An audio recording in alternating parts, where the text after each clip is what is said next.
Iglesia, que el Señor te bendiga, te saludo en esta tarde con la paz del Señor. Bueno, hoy nos acercamos nuevamente a todos ustedes a través de un video.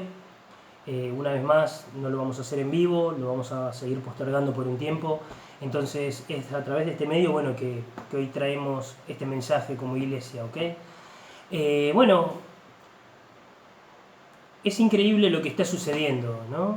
Es increíble. Yo hoy en el transcurso del día pensaba un poquitito sobre que hace 2 semanas atrás nunca me imaginé que yo iba a estar transmitiendo a través de un video a la iglesia. No me lo imaginé, no me imaginé que íbamos a estar pasando por estas situaciones, ¿no? Que realmente son increíbles, la verdad que son increíbles. Yo miro lo que está sucediendo y no dejo de sorprenderme, ¿no? Pero en realidad no dejo de sorprenderme en sí por la noticia, pero no por los sucesos, sino porque los sucesos no me sorprenden en sí, sino la noticia, ver cómo la gente está asustada, preocupada, cómo los gobiernos están tomando decisiones, que obviamente son todas decisiones que entiendo que las toman para el bien de la humanidad, ¿no? Para el bien de la gente. Pero lo que realmente me impacta es ver cómo se están dando las cosas conforme a las Escrituras. Nunca pensé, sí sé, o sí siempre supe, y es más, lo hemos enseñado en la iglesia muchas veces, de que Cristo viene. Pero realmente esto que estamos viendo con nuestros ojos es algo tremendo. Es algo tremendo realmente, porque es ver cumplirse literalmente de una manera bastante real las cosas de lo que dice la Biblia, ¿no? Todo eso que se relata en Mateo 24. Es increíble ver cómo la gente, la humanidad está preocupada por todos estos acontecimientos extraordinarios que están sucediendo alrededor del mundo. Pero bueno, todas estas son señales, son señales. Así que tenemos que preparar nuestras vidas. Eso es lo que tenemos que hacer. Preparar nuestras vidas, estar atentos, ¿no? Como dice la palabra, que tenemos que estar atentos a todas estas cosas que suceden, porque todo esto habla de que su venida es pronta. Así que estar atento significa velar, y velar significa velar por nuestra vida. Amén. Así que hoy quiero traerte una palabra de parte de Dios para que vos puedas desde tu casa, bueno, seguir todo lo que vamos a estar compartiendo como iglesia, como hermanos en la fe. Así que te invito a abrir la Biblia en Mateo capítulo 8. Mateo capítulo 8.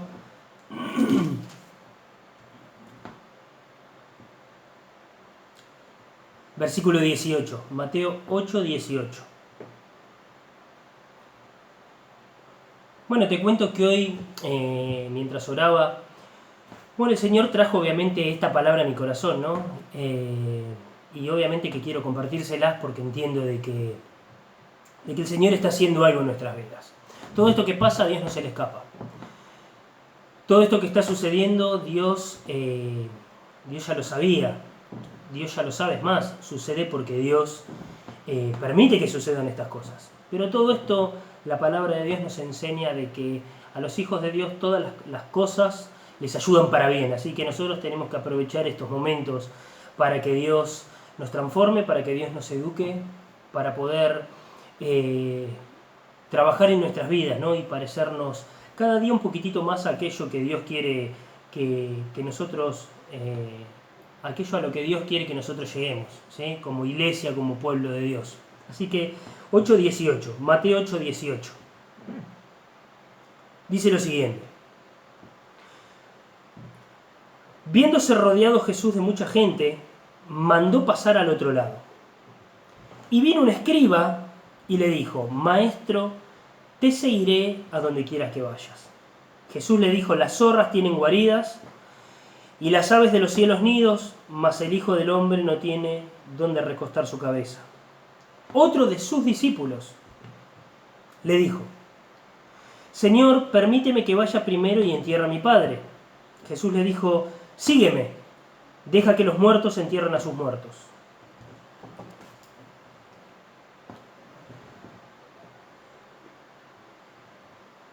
Hoy quiero hablar justamente sobre este tema, de qué se trata seguir al Señor. ¿De qué se trata seguir a Jesús? Seguir a Jesús se trata sobre ser parte de una iglesia, no se trata de eso. Porque hay muchos que piensan que porque están en una iglesia ya están siguiendo a Jesús.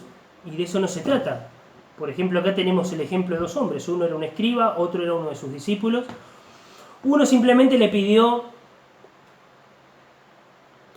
de que él permita que entierre primero a su padre y que después lo iba a seguir. Y Jesús le dio una respuesta que en nuestro propio juicio tal vez fue una respuesta incorrecta. Pero es la respuesta que el Señor le dio y es en realidad lo que nos enseña la palabra de Dios, de que Jesús tiene que ocupar el primer lugar en nuestras vidas. ¿Okay? Ahora, este hombre, por ejemplo, el que quería entregar a su padre, no estaba haciendo nada incorrecto, enterrando a su padre, no estaba haciendo nada incorrecto enterrando a su padre, pero Jesús le marcó una prioridad. Entonces muchas veces las maneras que nosotros pensamos que son las correctas, para luego seguirlo, Dios nos termina enseñando a través de su palabra, de que no es la manera correcta, sino de que esa nuestra manera de pensar, esa es la forma correcta, no a la manera de Dios. Perdón si, la verdad es que tengo la cámara acá, pero miro la pantalla que es donde me miro, entonces les pido disculpas que por ahí miro para este lado, ¿no? Es simplemente un tema de distracción, me distraigo ahí. Pero bueno, continúo. En Juan capítulo 15, que quiero que lo busquen, Juan capítulo 15,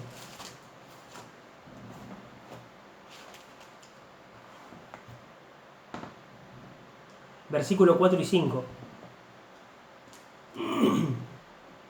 nos enseña un poquitito de qué se trata seguir a Jesús. ¿De qué se trata realmente seguirlo a Él? ¿Okay? ¿De qué se trata realmente tomar la decisión de seguirlo a la manera que Él quiere que nosotros le sigamos? Miren lo que dice. De esto se trata seguir a Jesús. Así es como tenemos que seguir a Jesús. Permaneced en mí y yo en vosotros, dice el Señor.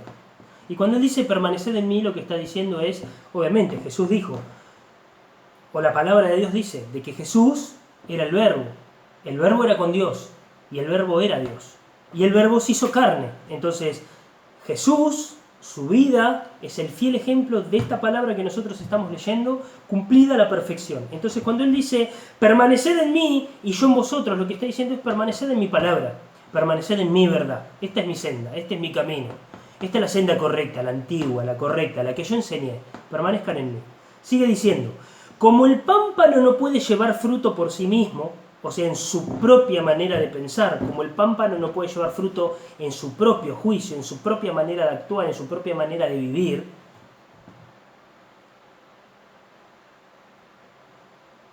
perdón, me perdí, permaneced en mí y yo en vosotros, como el pámpano no puede llevar fruto en sí mismo, como el pámpano no puede llevar fruto en sí mismo, sino permaneced en la vid.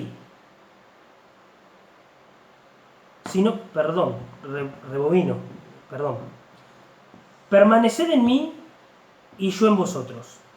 Como el pámpano no puede llevar fruto por sí mismo, si no permanece en la vid, así tampoco vosotros, si no permanecéis en mí. Se me hizo un trabalengua, me perdí, perdón. Esto es lo que nos está hablando, esta es la enseñanza de Jesús. Si nosotros no permanecemos en Él, si nosotros no permanecemos en su palabra, nosotros hoy a Jesús acá no lo vemos. Sabemos que está, porque Él es real. Él dijo que donde hay uno, dos o más que se reúnan en su nombre, y está Él. Y la Biblia nos enseña, la palabra de Dios nos enseña de que cuando nosotros abrimos nuestro corazón a Dios, el Espíritu Santo, cuando somos bautizados con el Espíritu Santo mora en nosotros. Y el Espíritu Santo es el consolador, es el Espíritu de Dios que fue enviado en lugar de Jesús cuando se fue, cuando partió. Entonces, si el Espíritu está en nosotros, Dios está en nosotros. Ahora, a Jesús no lo vemos. Jesús yo no lo estoy viendo en este lugar. Entonces cuando Él dice en este pasaje, permaneced en mí y yo en vosotros, como el pámpano no puede llevar fruto por sí mismo si no permanece en la vid, así tampoco vosotros si no permanecéis en mí.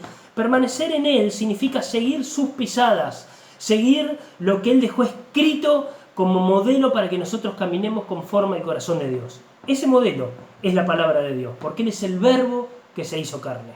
Entonces, ¿de qué se trata permanecer en Jesús? ¿De qué se trata seguirlo? Te seguiré a donde quieras que tú vayas. ¿Quieres ir en seguir a Cristo a la manera de como Él nos dejó ese camino trazado, que es conforme a las Sagradas Escrituras? Sigue diciendo en el verso 5. Yo soy la vid, vosotros los pámpanos. El que permanece en mí, o sea, en mi palabra, y yo en él, o sea, que queda guardada en tu corazón, y no es oidor olvidadizo, este lleva mucho fruto, porque separados de mí nada podéis hacer.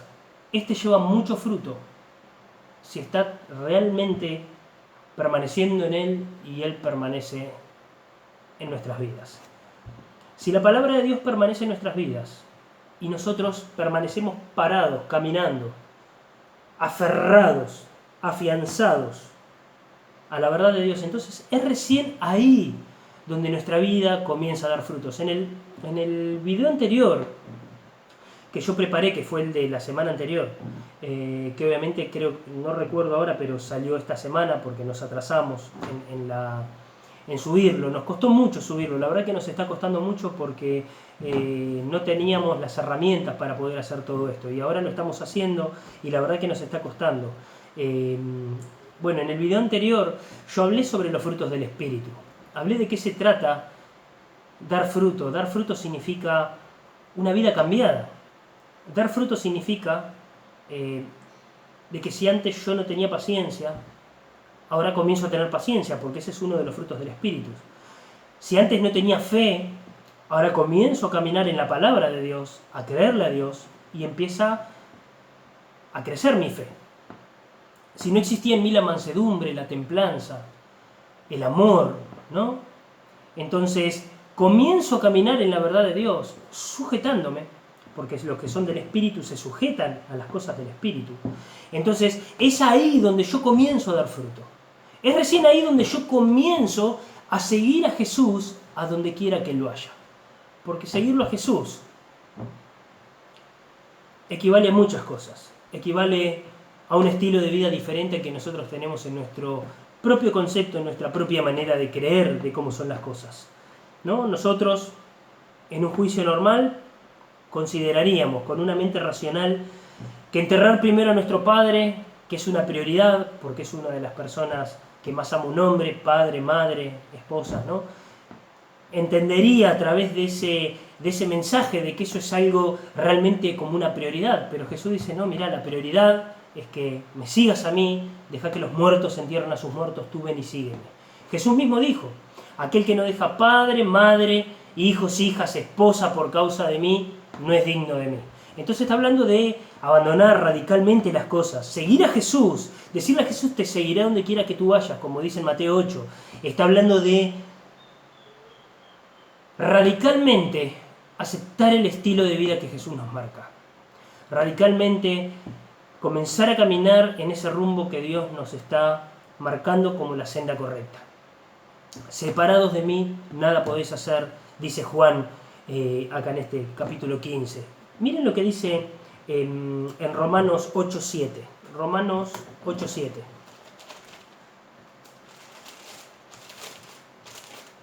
Hablando un poquitito, Romanos 8:7. Hablando un poquitito de qué se trata ser alguien del Espíritu, ¿ok? Porque hoy lo que yo quiero explicar de qué se trata seguirlo a Él. Seguirlo a Él es vivir a la manera de como Él nos dice. No a nuestra manera, no a nuestra forma, sino a la forma de Jesús. A la forma en que Él nos enseñó, a la forma en que Él nos marcó como manera de vivir como hijos de Dios. Miren lo que dice. Dice, Romanos 8, versículo 7. Disculpen si me apuro. Yo obviamente que del otro lado tengo la gente que me va ayudando a ir haciendo estas cosas. Me dijeron, tené un poquitito, danos un poco más de tiempo, así podemos buscar el pasaje. Así que les doy ese tiempo. Bueno, ahora sí. Dice, versículo 7, por cuanto los designios de la carne, son enemistad contra Dios, porque no se sujetan a la ley de Dios. ¿A qué ley de Dios? A la ley moral. La ley moral. Ni tampoco pueden. Y los que viven según la carne no pueden agradar a Dios. Los que viven según la carne no pueden agradar a Dios. Versículo 14.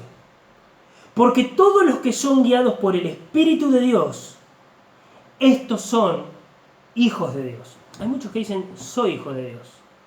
Yo necesito decirte algo, porque los tiempos que estamos viviendo son peligrosos y la iglesia necesita entender realmente cómo debe comportarse como iglesia, como hombres y mujeres de Dios, para realmente ser hijos de Dios. Cuando Cristo venga, en el video anterior lo estuvimos tocando este tema, Jesús va a venir a buscar hombres y mujeres que así como las 5 vírgenes prudentes tenían sus lámparas encendidas llenas de aceite, entonces es de esa manera que un alma tiene que estar llena del poder de Dios, con su vida encendida, alumbrando a los que tiene alrededor. Su vida tiene que alumbrar, porque una lámpara no se enciende para estar escondida, sino para estar puesta en alto y que alumbra a todos.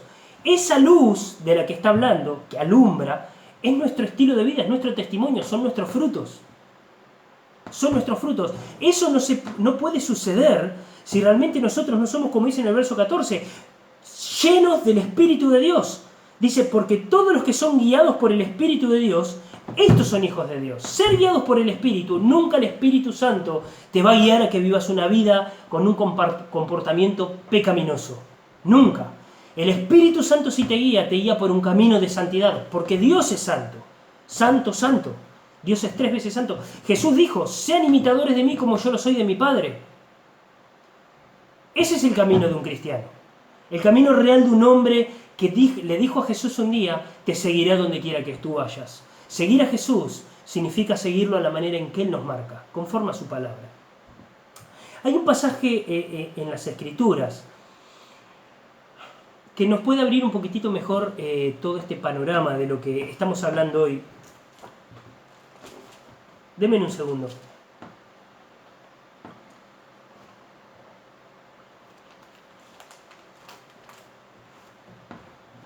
Mateo 7, versículo 24. Mateo 7, Mateo 7, 24. Este es un pasaje que nos va a mostrar un poquitito mejor de qué se trata construir una vida según las bases de Cristo, según las bases de Jesús. Mateo 7, verso 24.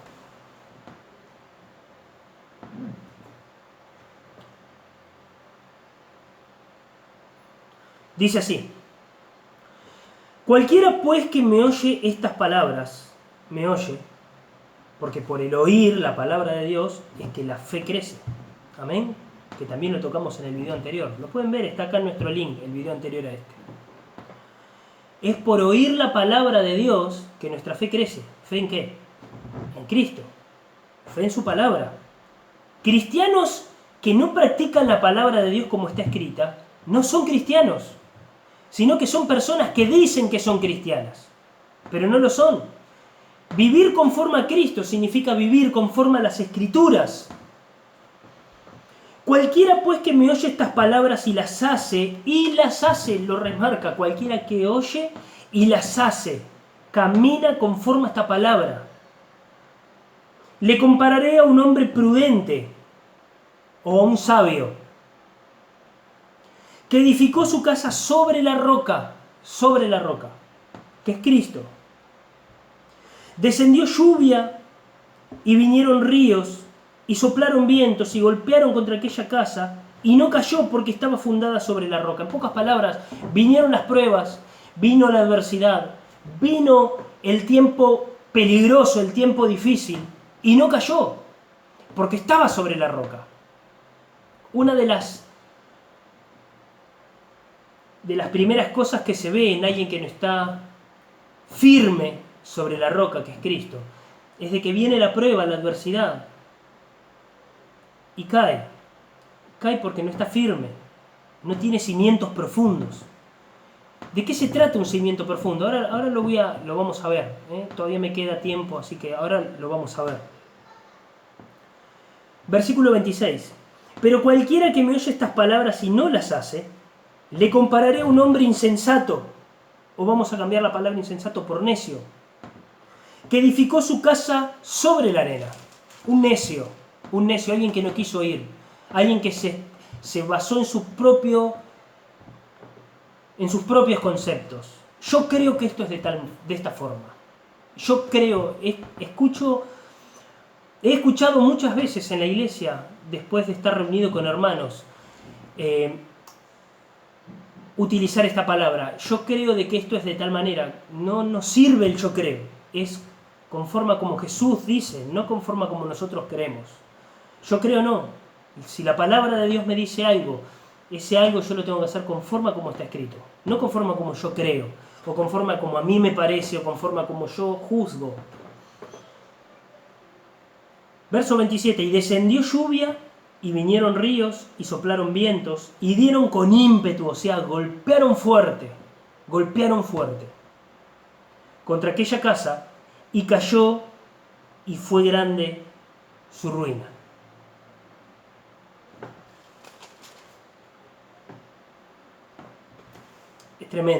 Es tremendo lo que dice este pasaje. Hablan en Salmos.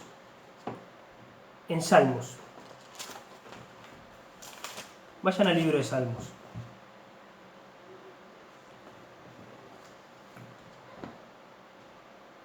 Capítulo 31. Salmos 31, del 1 al 3. Salmo 31, del 1 al 3. Quiero que leamos algo que está en este libro.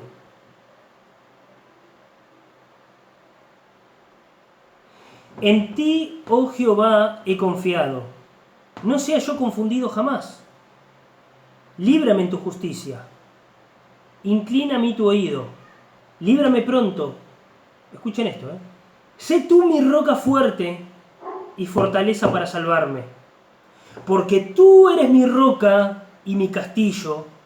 Por tu nombre me guiarás y me encaminarás. Me guiarás y me encaminarás. Él es la roca. Esta es la roca sobre la que debe construir un cristiano su vida. Porque, escuchen esto, presten atención.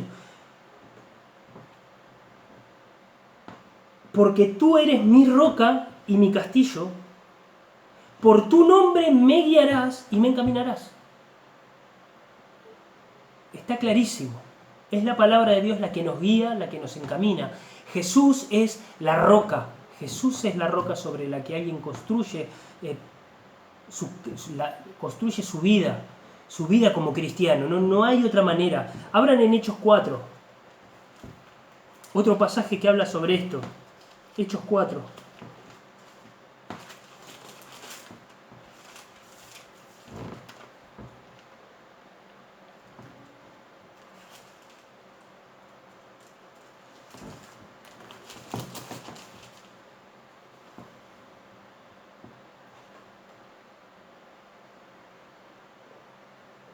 Hechos 4:11, versículo 11.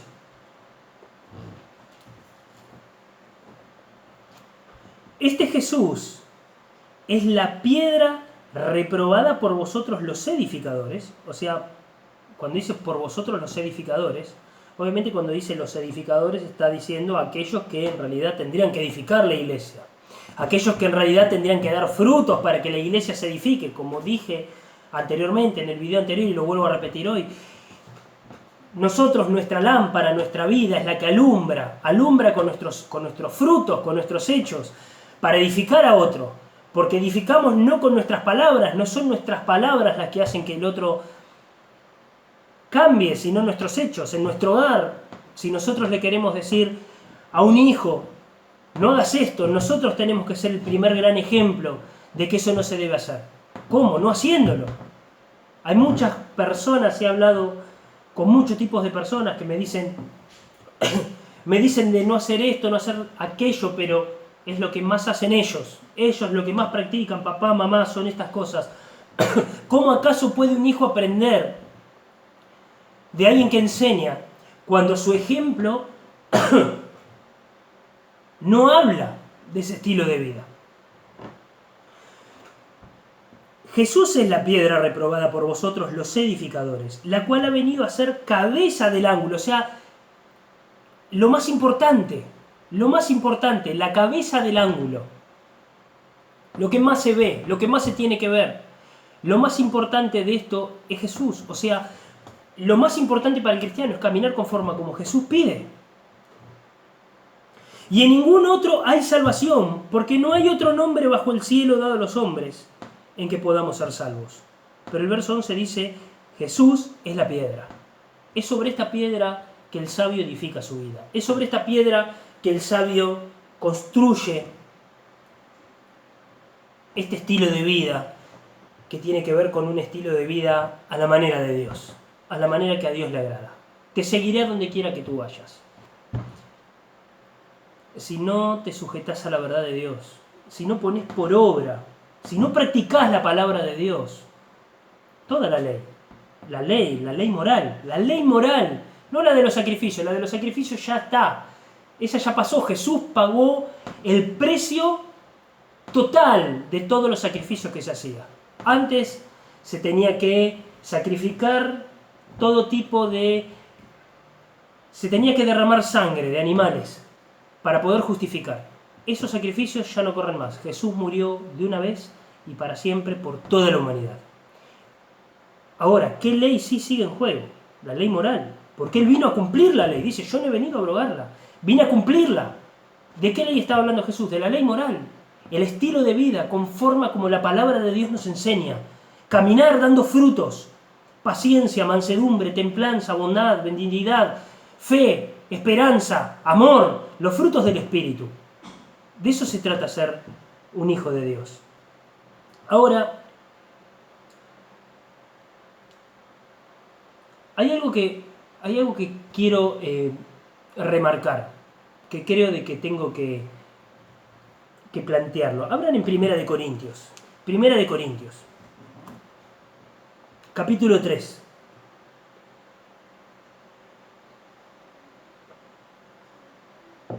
Versículo 10, Primera de Corintios 3, 10.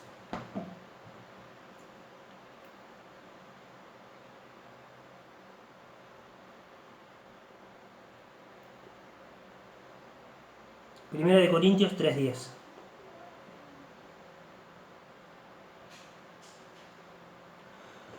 Dice así, conforme a la gracia de Dios que me ha sido dada, este es Pablo que está hablando a la iglesia de Corinto. Yo como perito arquitecto, o sea, cuando dice perito arquitecto está hablando el encargado de controlar, ¿sí? Eso es un perito arquitecto. El perito es el que controla, el que supervisa, el que se encarga, el que tiene la responsabilidad. Como perito arquitecto puse el fundamento. ¿Qué es el fundamento? A ver, en terminologías, según el diccionario, el fundamento es la parte que se pone bajo tierra de un edificio, ¿no? La estructura que se planta bajo tierra para que todo lo que se construye sobre eso esté sólido, firme, ¿ok? Que sea fuerte. Eso es un fundamento. Y otro edificó encima, pero cada uno mire cómo sobreedifica. Lo leo completo. Conforme a la gracia de Dios que me ha sido dada, yo como perito arquitecto puse el fundamento y otro edifica encima. Pero cada uno mire cómo sobreedifica, porque nadie puede poner otro fundamento que el que está puesto, el cual es Jesucristo. Y si sobre este fundamento alguno edificare oro, plata, piedra preciosa, madera, heno, hojarasca, la obra de cada uno será manifiesta, porque el día la declarará, pues por él fuego será revelada. Y la obra de cada uno, cual sea, el fuego la probará. Ahora me quiero detener en el verso 10 y en el 11. Pablo dice, él es el perito arquitecto, él es el que supervisó que la verdad de Dios llegue al corazón de esta iglesia, ¿no? La iglesia de Corinto. Y él sigue diciendo, pero otro edifica encima. Hay otra persona que está a cargo, como en este caso los pastores, ¿no? Que estamos a cargo de edificar la iglesia. Cristo es el que edifica, obviamente, pero Dios usa a los hombres, dice de que es para edificación de toda la iglesia, que fueron puestos pastores, hombres, ¿no? Distintos tipos de hombres que le enseñan a la iglesia. Es una gran responsabilidad. Hay de aquel que enseñe incorrectamente a la iglesia. Ay de aquel, ¿no? Porque va a ser mayor el juicio, parece. Ahora, otro es el que edifica. Hay otro que tiene que... Él puso el fundamento. El fundamento, la palabra de Dios. Hay otro que edifica, hay otro que se dedica y le dedica tiempo completo a la obra para que las personas vayan, para que estos hermanos vayan creciendo. Pero dice, pero cada uno mire cómo sobreedifica. Ya se me está terminando el tiempo.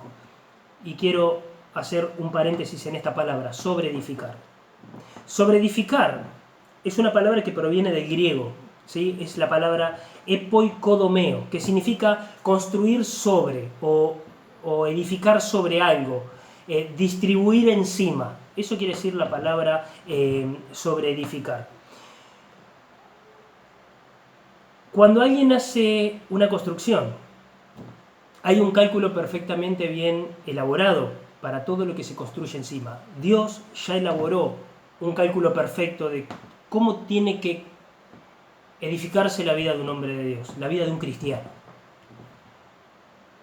Ese trabajo depende de los que están al frente de la obra. Pero cuando se sobreedifica, o más bien digámoslo así, se le añade estilos nuestros, estilos que a nosotros nos parecen los correctos, todo lo que se sobreedifica hace que corra el riesgo de la construcción. Tal vez no de que se venga abajo, pero sí que aparezcan fisuras. Fisuras que por más que trabajes durante muchísimo tiempo, aún me animo a decir durante toda la vida, no las puedas corregir. Porque te excediste, pusiste cosas de más, cosas que no tenían que estar. Te exhorto, iglesia, te exhorto a que edifiques tu vida en base a la verdad de Dios, en base solamente a la palabra de Dios. Escudriña el Evangelio, esfuérzate por escudriñarlo. Lo que se te enseña, ponlo a la luz de la palabra. No permitas de que nada que no sea de Dios, nada que no sea según las Escrituras, entre en tu corazón, porque lo que son estilos de hombres, estilo de hombre o maneras de hombre, así use el método que use, un método a través de lo que sea, cualquier cosa que no sea conforme a la palabra de Dios tal cual como está escrito, eso es sobreedificar. Y eso hace que corra un gravísimo riesgo toda la construcción, toda la construcción. Te aliento a que edifiques tu vida en Cristo, a que edifiques tu vida solamente en base a la verdad de Dios. Amén. Se me terminó el tiempo, ya se me corta el video, así que quiero orar. Señor, yo te doy gracias porque tú hoy has permitido una vez más que compartamos un tiempo especial como iglesia. Señor, toca a cada uno de mis hermanos. Señor, en este tiempo tan difícil, donde seguramente amanecen preguntas, Señor, donde seguramente viene duda, donde seguramente